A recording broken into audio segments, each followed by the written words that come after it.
Mantan Gubernur Jawa Barat Ridwan Kamil menyampaikan permintaan maaf secara terbuka kepada publik atas kegaduhan yang belakangan terjadi.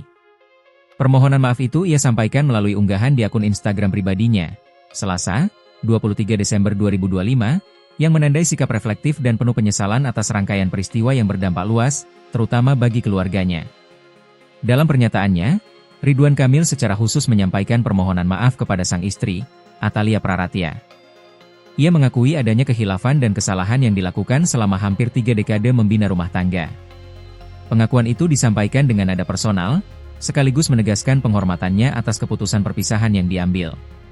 Saya mengakui selama 29 tahun pernikahan, saya banyak melakukan kekhilafan dan dosa kepada istri saya Athalia, sehingga perpisahan ini adalah hak beliau untuk bahagia dalam hidupnya tanpa ada saya di dalamnya.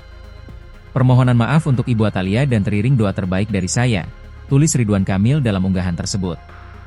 Selain kepada istri, Ridwan Kamil juga menyampaikan permohonan maaf kepada ibundanya serta anak-anaknya yang turut terdampak oleh situasi yang berkembang di ruang publik.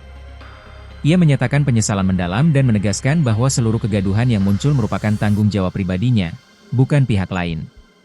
Ia menempatkan persoalan rumah tangga sebagai ranah personal, namun merasa perlu menyampaikan klarifikasi dan permohonan maaf karena dampaknya telah meluas ke ruang publik. Sementara itu, proses hukum terkait gugatan cerai antara Ridwan Kamil dan Athalia Praratia telah memasuki tahap mediasi.